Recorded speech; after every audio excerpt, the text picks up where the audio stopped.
Gemparkan dunia, Indonesia datangkan kapal perang yang paling ditakuti NATO. 아세안 중심성에 대한 확고한 지지를 바탕으로 우리의 인도 태평양 전략과 아세안의 관점을 조화시켜 나갈 것입니다. 이를 위해 양국은 앞으로도 긴밀히 소통해 나가기로 하였습니다. 두 번째로 공급망과 경제 안보까지 포괄하여 양국 간 실질 협력을 더욱 증진하기로 하였습니다. 인도네시아는 니켈과 같은 핵심 광물이 매우 풍부한 나라입니다. 이는 우리나라의 첨단 산업의 중요한 소재입니다. 저와 조코위 대통령은 핵심 광물 공급망 안정화를 비롯하여 양국 간 경제 안보 협력을 강화함으로써 전기차, 배터리 같은 첨단 산업 분야에서의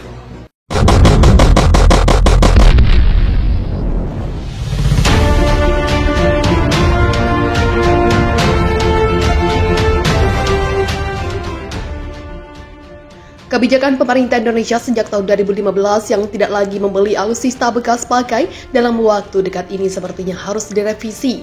Pasalnya, rencana pengadaan korvet Pohan kelas bekas pakai Angkatan Laut Korea Selatan kembali bergulir dan telah menemui titik terang setelah sebelumnya sempat mendapat penolakan.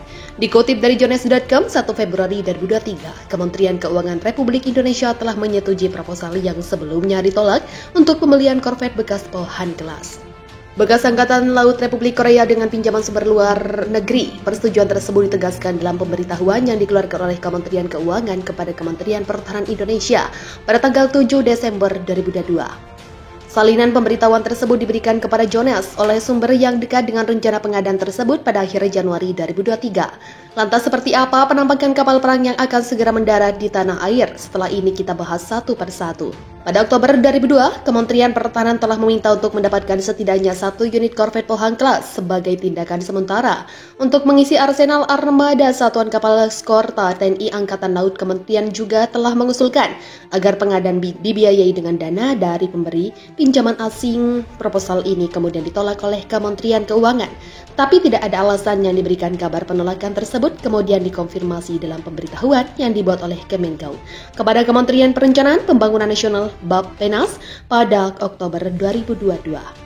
Rincian yang diberikan dalam pemberitahuan 7 Desember menunjukkan bahwa proposal ini telah diajukan kembali oleh Kementerian Pertahanan pada 28 Oktober 2022 selain daftar pengadaan lain yang diusulkan seperti amunisi. Kapal Kementerian Pertahanan sekarang telah mengizinkan Kementerian Keuangan untuk mengambil pinjaman luar negeri hingga 21 juta US dollar untuk mendanai akuisisi yang diusulkan hingga 3 unit korvet Pohon kelas akuisisi barang dan jasa. Yang bersumber dari luar negeri harus mempertimbangkan keterlibatan perusahaan lokal dan bagaimana perusahaan-perusahaan ini dapat berkontribusi pada penguatan industri strategis Indonesia. Demikian pemberitahuan Kementerian Keuangan. Alutsista strategis dari luar negeri yang mengharuskan adanya teknologi menjadi menarik untuk dicermati. Pasalnya, jarang alutsista bekas ketika dibeli menyertakan klausul transfer of technology. Akuisisi korvet Pohon Gelas sejatinya adalah hibah, mengutip dari tribunnews.com 21/2022. Kepala Staf Angkatan Laut KSL saat itu Laksamana TNI Ido Margono mengatakan siap bekerja sama dalam melaksanakan latihan operasi maupun pengecekan terhadap kapal tersebut yang rencananya akan dihibahkan ke Indonesia sebagai seperti pada model hibah armada pesawat angkut C-130 Hercules dari Australia dan hibah 24 unit jet tempur F-16CD dari Amerika Serikat. Maka pemerintah Indonesia harus mengeluarkan anggaran yang tak sedikit meski kapalnya hibah tetap harus ditanggung biaya. Untuk perbaikan kapal sebelum dikirim ke Indonesia, pengiriman kapal ke Indonesia, instalasi peralatan baru, modernisasi pada perangkat 2, kesiapan persenjataan berikut, amunisi, sistem pemeliharaan, dan tentunya pelatihan bagi awak kapal perang tersebut. Jika nanti Pohon kelas jadi dioperasikan TNI Angkatan Laut, maka status Indonesia akan sejajar dengan Filipina, Vietnam, Mesir, Peru, dan Kolombia. Yakni 5 negara tersebut juga mendapatkan paket hibah Pohon kelas dari Korea Selatan. Dalam proyek hibah ke Kolombia, Korea Selatan menyertakan korvet Pohon kelas dalam kondisi yang cukup baik. Setelah melewati program rekondisi, nampak saat diserahkan kapal perang masih dilengkapi meriam Otomalara 76 mm dan Otorida 40 liter 70 mm di korvet Pohang kelas. Kedua paket senjata di haluan tersebut juga diadopsi dalam konfigurasi yang sama. Di bagian buritan jadilah ada kanon kembar untuk Otomalara 76 mm dan otorida 40 mm liter 70 konfigurasi tersebut menjadikan postur berkekuatan kapal perang ini merata pada bagian depan dan belakang dibangun oleh Hyundai Heavy Industries. Pohon kelas tergolong korvet laris total ada 24 unit korvet.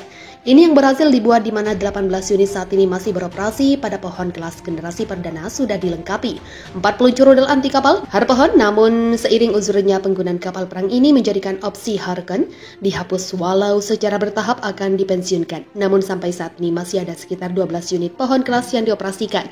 Angkatan Laut Korsel di mana generasi terbaru korvet ini sudah dilengkapi rudal anti kapal 2x2 SSM 700K dan rudal Hanuknis. Pada Oktober 2002, Kementerian Pertahanan telah meminta untuk mendapatkan setidaknya 1 unit korvet pohon kelas sebagai tindakan sementara untuk mengisi arsenal armada satuan kapal Skorta TNI Angkatan Laut. Kementerian juga telah mengusulkan agar pengadaan dibiayai dengan dana dari pemberi pinjaman asing. Proposal ini kemudian ditolak oleh Kementerian Keuangan, tapi tidak ada alasan yang diberikan. Kabar penolakan tersebut kemudian dikonfirmasi dalam pemberitahuan yang dibuat oleh Kemenkeu kepada Kementerian Perencanaan Pembangunan Nasional Bappenas pada Oktober 2022. Rincian yang diberikan dalam pemberitahuan 7 Desember menunjukkan bahwa proposal ini telah diajukan kembali oleh Kementerian Pertahanan pada 28 Oktober 2022 selain daftar pengadaan lain yang diusulkan seperti amunisi. Kapal Kementerian Pertahanan sekarang telah mengizinkan Kementerian Keuangan untuk mengambil pinjaman luar negeri hingga 21 juta US dollar untuk mendanai akuisisi yang diusulkan hingga 3 unit korvet pohon kelas. Akuisisi barang dan jasa yang bersumber dari luar negeri harus mempertimbangkan keterlibatan perusahaan lokal dan bagaimana perusahaan-perusahaan ini dapat berkontribusi pada penguatan industri strategis Indonesia. Demikian pemberitahuan Kementerian Keuangan. Alutsista strategis dari luar negeri yang mengharuskan adanya teknologi menjadi menarik untuk dicermati. Pasalnya, jarang alutsista bekas ketika dibeli menyertakan klausul transfer of technology. Akuisisi korvet pohon gelas sejatinya adalah hibah, mengutip dari tribunnews.com 21/2022.